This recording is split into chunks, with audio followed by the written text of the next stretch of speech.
Buenos días, nosotros somos el equipo número 7, que está conformado por Alberto Cirilo, Lady Montserrat, Jorge Miguel. Bueno, empezaremos hablando sobre los problemas que nos dejaron con relación al examen.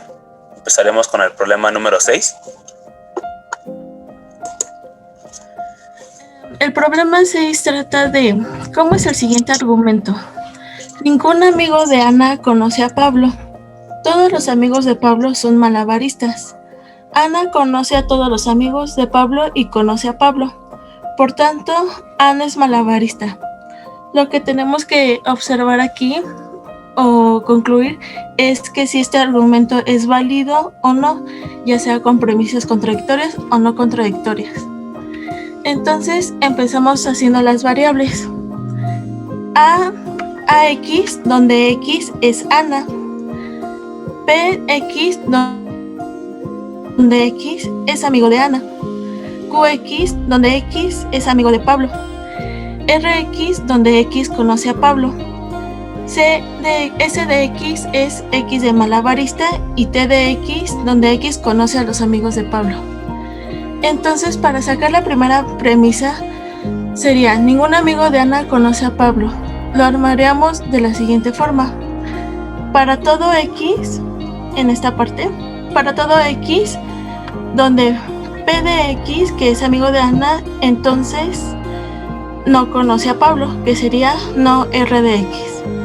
La segunda premisa sería para todo X, donde Q de X es donde X es amigo de Pablo, entonces S de X, que X es malabarista. Esto quiere decir que todos los amigos de Pablo son malabaristas. En la tercera premisa sería para todo de X, A de X donde es Ana, entonces T de X donde X son los amigos de Pablo y R de X donde X conoce a Pablo. A esto se refiere a Ana conoce a todos los amigos de Pablo y conoce a Pablo. Por lo tanto, o la conclusión sería A de X, entonces S de X, donde dice que Ana es malabarista. Para resolver esto, primero tendríamos una premisa adicional, que sería Q de X, que esa la ocuparemos después. Después, de la premisa 1 tendríamos que quitar el para todo de X. Entonces quedaría como P de X, entonces no R de X, con una especificación universal, cambiando X por X. En el paso 6 sería igual para la premisa 2, Q de X, entonces S de X en una especificación universal, cambiando X por X. En el séptimo paso, A de X, entonces T de X y R de X en una especificación universal, cambiando X por X. Para seguir resolviendo, sería con una contrapositiva en el número 4. Entonces sería R de X, entonces no P de X. Para el paso 9 estamos haciendo una equivalencia con el número 6, que terminaría siendo A de X, entonces no T de X, entonces R de X. Para poder simplificar el 7 y el 8, hacemos una ley de absorción, que terminaría siendo como A de X, entonces no T de X, entonces no P de X. Esto sucede porque 8 y 7 tienen R de X, entonces estos se juntan y termina siendo como lo que tenemos en el paso 10. En el paso 9 se va simplificando el paso 10 para solo obtener A de X. Para poder sacar el S de X, tenemos la contrapositiva del paso 5, que terminaría siendo no S de X, entonces no Q de X.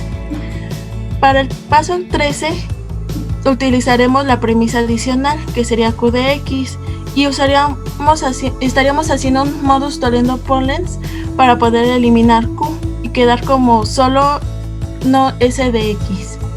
En el paso 14 usaremos una contrapositiva para poder negar el no S de X, y terminaría siendo doble negación S de X, y con esa doble negación terminaría siendo S de X. Ahora con una conjunción ya terminaría siendo A de X, entonces S de X. Entonces con esto comprobamos que, por si pueden observar, la conclusión es igual al resultado al que llegamos, que es aquí conclusión y el paso 16. Por lo tanto, llegando a la conclusión se puede observar que el argumento es válido y todas las premisas son positivas, no son contradictorias, a lo que se puede llegar que la respuesta es A, válido con premisas no contradictorias.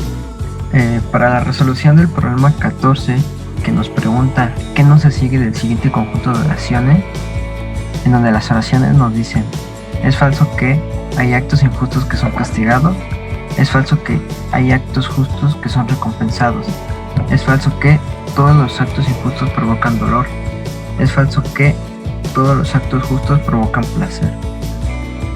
Y de las respuestas A, B, C, D y E, hay una que no se sigue de las demás, o sea, del conjunto de oraciones. Lo que hice primero fue convertir las respuestas a su forma simbólica y posteriormente los enunciados también. Aquí como ejemplo puse que hay actos injustos que son castigados, sería I de X es igual a X es actos injustos, y C de X es igual a X son castigados. Eso lo hice con las oraciones de las que se debe de seguir, y después intenté comprobarlos junto con los que corresponden a las respuestas. En esta parte solo pude comprobar la respuesta A y D con las formas simbólicas que hice en el principio. De la forma A, ya que es falso que, agregué una negación para los cuantificadores. En el tercer paso apliqué Morgan en 1, en donde la negación convierte para todos de X en existe tal que X. En el paso 4 se usa Morgan igual en 2 para cambiar el cuantificador. En el paso 5 por condición disyuncional en 3, en el entonces. En el paso 6 apliqué Morgan en 5 para así dar paso a la ejemplificación existencial y universal, que sería el número 8 y el número 9. El paso número 10 por simplificación de 8 queda nada más como I de A, y por modus tollendo ponens de 9 y 10 queda negación de C de A, y por simplificación de 8 queda nada más negación de DA, y por conjunción de 11 y 12 quedaría negación de C de A y negación de D de A, y con la generalización existencial de 13 se obtiene la conclusión. Por lo tanto, este se cumpliría. En el resto de los casos no logré llegar a una comprobación, pues tuve problemas con los cuantificadores, no sabía cómo tratarlos dependiendo de la respuesta. Solo pude comprobar A y D.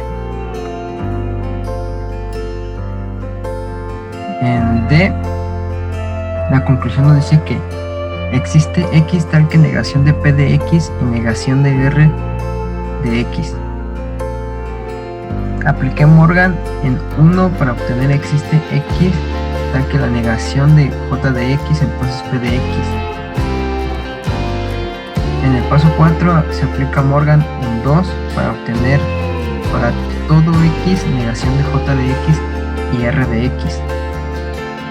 En el paso 5, por condición dimensional de 3, se obtiene existe x negación de la negación de j de x o p de x. En 6, por Morgan en 4, se consigue para todo x negación de x o negación de r de x. En el paso 7, por Morgan en 5, se obtiene existe x tal que j de x y negación p de x. En el paso 8 y 9 son las ejemplificaciones universales y existenciales de 6 y 7. En el paso 10, por simplificación de 9, queda como j de a. Y en 11, por modus tollendo ponens de 18, queda la negación de r de a. En el paso 12, por simplificación de 9, queda como negativa de p de a. Y en 13, por conjunción de 11 y 12, queda como negativa de p de a y negativa de r de a. Y generalización existencial de 13 queda como existe x tal que negación de p de x y negación de r de x, que es la conclusión. Entonces se comprueba. Estas son las únicas que pude comprobar de las respuestas válidas. Y ya.